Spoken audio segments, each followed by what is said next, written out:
Yes. What's going on? Another one.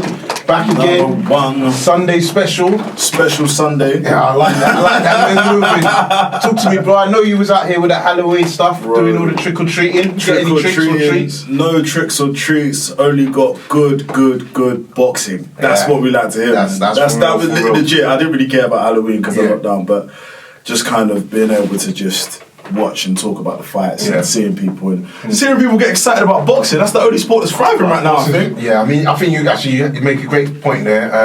It is the only sport that's thriving, but I think on top of that, I think it's back. It's back because you've got to look at apart from the crowds, although there were crowds in the Tank Davis Santa Cruz fight. Obviously, you had what's this guy's name? Regis Prograis. He also won. So you're starting to see the cards become a bit more stacked. But I think when we just talk about the rumours, the news, like the announcements, like it's just on top. So I kind of want to talk about not obviously it's boxing related, but widen the scope a bit. This week we got the announcement from Dazn. They're about to launch in additional 200 countries. I guess that's going to be a bit of a mix for a majority of their sports. Yeah. But what's relevant for us in the UK is that they will now begin to start showing boxing fights. Yeah, that's going to be interesting. Starting with Garcia and Campbell. No, exactly. I mean, I know you've got a bit of knowledge and got a bit of history of Dazn, and I mean, from your perspective, how much of an impact is this going to be to Sky Sports Boxing? Huge. I think you got to look at Sky and what it was and why Sky was so big. Barney Francis was the big reason behind that, and now Barney Francis has left. I think he's doing consulting, or I don't think he's really found his place yet, or he's in Covenant. We don't know, but the fact he left. For me, that was alarm bells ringing. The fact that Hearns was able to push through the deal to do the DAZN deal. That was kind of like, okay, so they want to kind of move with times and whatever. And now the fact that DAZN are actually pushing to be in the UK now, for me, I don't know if Sky Sports Boxing can really be as strong force as DAZN will be, because you've got to remember, everyone likes the platforms, everyone likes the instant access. Sky Sports, their app, I know it's good, the Sky Live, it's not as good as like a DAZN platform. It's not. DAZN literally copies the same thing as Netflix in terms of the platform for sporting content. So it's funny you say it, because even when you start thinking about it, it's like actually I've never actually interacted with DAZN because it's really in the US. But when I speak to people in the US that have it, there's pros and cons, but it's a new platform, so you would expect teething problems. DAZN is not just boxing, but that's what I was going to say. It's football, it's golf, it's everything. But I don't think we'll get the football because for the UK. I think you're going to have the Premiership, so that's going to be done. Maybe you get hockey or especially with this pay-per-view thing. DAZN are trying to get the rights. Obviously, there's deals and things being tied in. Don't forget, remember years ago, Sky used to have all the rights for everything. Then BT came in. Then like BBC One now is now putting the BBC in now because everyone's been kicking off about all this TV licensing. But then I think you're right now. That I think that's probably the biggest downfall. And actually, I wonder if they think about that, because what's really pissed me off. Sorry to talk boxing for those guys, the fans. But this whole paying £15 extra on top of my monthly subscription to watch one match. So like last week was Leicester versus Arsenal. I had to pay £15 to watch that. Yeah, that's the joke. To me, right? I think that's going to get thrown out. But that's what I'm saying. If it doesn't, but I think that gives the DAZN the likes of DAZN an opportunity, because DAZN they say is like £2 a month. Yeah. Even if after you for the first 6 months you're £2 a month, and then they move to £8 a month, like you would like to think that you're probably going to get quality. Whereas what I'm paying for Sky Sports, everyone says Sky's been a bump. Sky's a bump, bro. Everyone says Sky's been a bump, especially that's why everyone streams stuff. Like as much as boxers say, you shouldn't talk about how you should stream. We're part of the community, so we actually don't stream. So.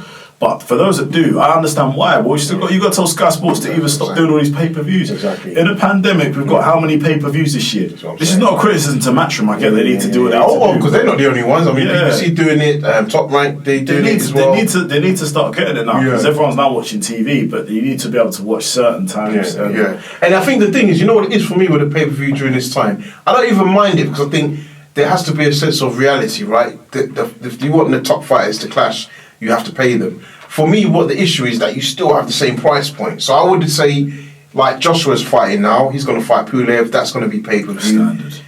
So, and again, that's standard, right? The caliber of fight he is. But does it have to be £25? No. Can't it be 18 It used to be pounds? Can't it 20 be before. 15 It used to pounds? be 19. But now everything's HD, bro. So like, you know, so yeah. So for me, I think I think DAZN, they're coming in. I think they're going to be aggressive. Hugely. I think they could potentially do well. I think one thing I will say is though is how deep are their pockets, because they did go for I think it was an extra 15 or 50 million last year to kind of like crop up all their expenses. Yeah. So I think you're gonna have to keep doing that. Like, how long can you keep doing that? Like, especially on the boxing, I think they've done some bad deals. The Canelo wasn't a good deal For them, Tevin Farmer. For Canelo, it wasn't a good deal. Though. No, I think it was a good deal for Canelo. It was okay. It was better for Canelo than DAZN, in my opinion. think so? Yeah, bro. Because I think they signed him up for 10 fights, which but he within that he's fought Rocky Fielding, Kovalev, Jacobs was the toughest opponent, so he's got guaranteed a big purse. And I just think the longevity of it is that there wasn't a stipulations on DAZN's part to say these are the guys we want you to face. Yeah. Whereas I think for DAZN, like, that's a big outlay. No, it is That's a huge outlay for somebody that is not going to give you like the Triple G fight that you want. Yeah, no, I completely agree. I think if we want to look at the biggest DAZN's fight, bar Joshua, because I don't really think the biggest show's done numbers is the KSI one. I think. Yeah. I think a YouTuber boxer. That's actually, it is bad. Yeah. But I do understand why they're doing it. But I think they're just building it up. I think they wanted to tie these big guys into long contracts, like Devin Haney. I think that was the model. Yeah. Like when Eddie first announced this, $1 billion deal, 985 million or whatever, over the span of 8 to 9 or 10 years, with a 2-year probationary period. So I think the 2-year probationary period is almost up when Eddie spoke about it. Yeah. I think they're going to obviously renew and obviously say, look, you passed probation, let's get cracking. That was then for them to have a pool of funds to kind of strategically land these guys for these long 10-fight deals, whether it could be over a span of 2, 3, 4 years, whatever. With the hope that DAZN probably said, we're going to be in multiple territories, we're going to be in the UK, we're going to be having more revenue come in. So therefore, you're at a fixed cost here. Sorry to get proper technical, but as you're at a fixed cost here, our revenues are still going sky high with all the different territories and subscriptions, whereas you're getting your flat fee. And that was the thing that they wanted Eddie to do and to be able to produce. And the way Matchroom USA is, Matchroom is 60% owned by Matchroom, 40% owned by Perform, which is the kind of splitting in the structure if you look in company's house. So that means that they've got all the money. I think they've got an agreement where Matchroom have all the creative control, creative direction, everything. Perform, DAZN are just pumping funds. Like that's literally what they're doing, and they're having that. Which makes sense. And it makes sense. That's why Matchroom are able to really do their status. And everyone talks about Matchroom being bought out, but would you really want to be bought out when you've got all the connections, all the big boys, everything there, while still being independent? Exactly. And I think, and I think because to that point, I think if you even on the DAZN side, again, partnering with Matchroom makes sense, because you got to look at it as they've got experience. And I'm talking about Matchroom. They've got experience. Yes, USA was something new to them. Probably Eddie Hearn didn't do his announcement in the way he should have done it. But that's Eddie Hearn, right? You got to expect that from him. But I think you're looking at it, and I think actually it's something new to the table. Allows for the UK market to half be covered as well, and it allows the UK fighters to now fight in the US. So I think it made sense for them to team up together. I'm just really looking forward to it. I mean, just to go back to the initial question around Sky Sports and boxing, I think I don't want to say this in a just for saying sake, but I feel it's going to be tough for Sky Sports Boxing to really try and compete, because I think now Fight TV seem to want to show fights. Box Nation is still there. Now, if Matchroom are going to be... I can't see how Matchroom in the US are going to be stuck with DAZN, but then when it's time for the boxing in the UK, Matchroom are providing them content. I just don't see how that happens now. Matchroom are a big client of or service provider to Sky, you know, not just boxing. Darts, PGA Europe, pool, all this kind of stuff. I don't know if it's golf, but pool, all the fishing, stuff like that I don't really watch, but they're providing them content. So... yeah, maybe there's some type of contractual agreement, but I just think on the boxing side, you know, even before this, like Sky were struggling to really give fighters the purses that they were asking for. Hence why Saudi, Joshua Ruiz kind of was one of the reasons it went to Saudi, or it was easy to sell that. So yeah, I think it's going to be interesting. I'm not against it. You know, I don't do this thing of like we're in camps. Like for me, if DAZN provide boxing and it's cheap and I can watch boxing and there's no mess ups with the stream, bro, I'm all in. So yeah, that's where I'm going with that.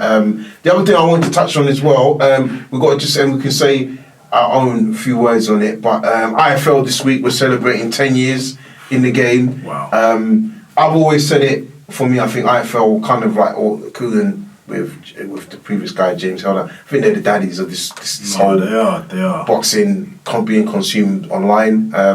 I think boxing, people underestimate how much boxing gets consumed online because Sky don't dedicate enough time to it. BBC don't. iFL, Coogan, the guys there, very influential. Yeah. Big 10 years for him, like, from where he started and how he did That's things. what I was going to say. Do you remember the first time you heard of iFL or they came into? Yeah, man. We talked. I remember the thing was like it was strange. Yeah. It was such a like. I remember I started getting into iFL back when there was the thing about Eddie Hearn when he kind of revealed No Ordinary Life. About it's like 24 minutes. It's then Eddie Hearn kind of talks about his life, how he's grown up. This is Matchroom. These are the people behind the scenes that really make things happen. I just talk. Yeah.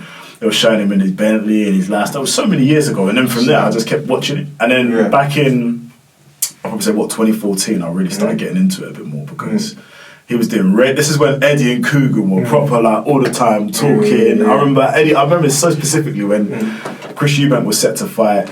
He wasn't sure whether he wanted to sign with Eddie or not, and then Eddie was just going on about these interviews, and I was like, I've never seen an interview like this before. I've actually never seen someone be this open, this talking, this straight, and that's when I kind of started following iFL and all the different stuff they do. They're everywhere, up and down the country, left, right. Growing out the channel. But yeah, literally, and the thing is, we've only now recently done the Zoom calls and stuff now, but literally, without them, we wouldn't be here. Yeah, and that's my thing, bro. I think sometimes they get a lot of criticism, but without them, so many people wouldn't be here.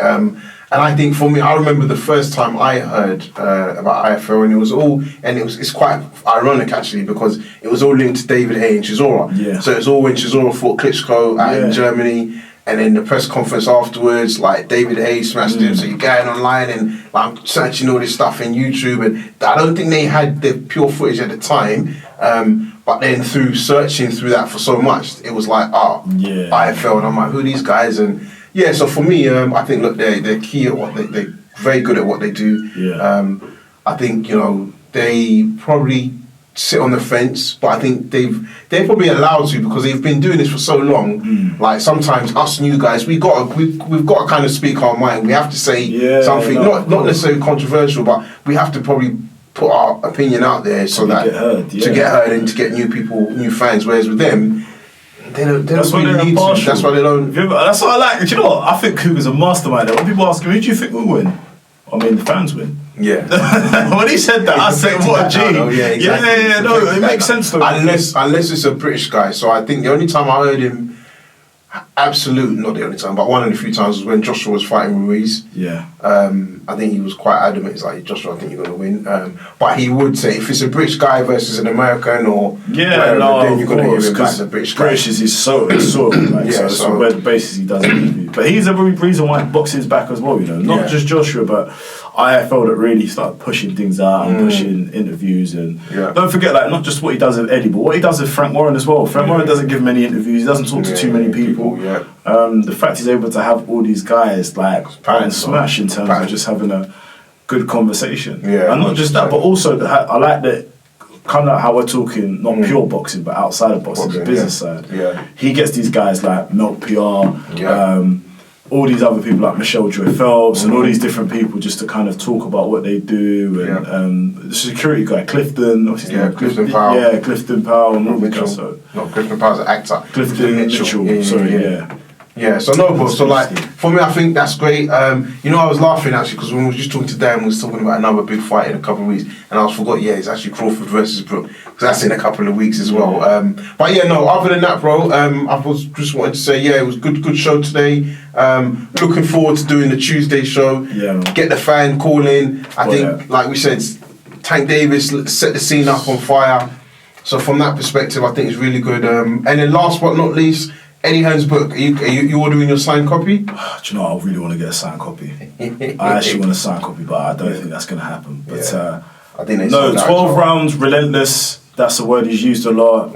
He's definitely going to do numbers. That word a lot, I don't think he's ever going to. No, but the thing is, you actually have to respect him. Like, he's a silver spoon boy. That's what I'm saying. He's an East End Cockney silver spoon boy that just been drilled into him how to work. He fights for his last name. Yes. He actually hustles for that Hearn legacy and what he does. And I think, look, even with everything, like you said, he knows how to play the game, right? So, yes, his dad set up the business. But I always say to people, just because your dad set up the business, there's two things. It doesn't mean that you just sit on your chair and make money. Like, Boxing was dead before.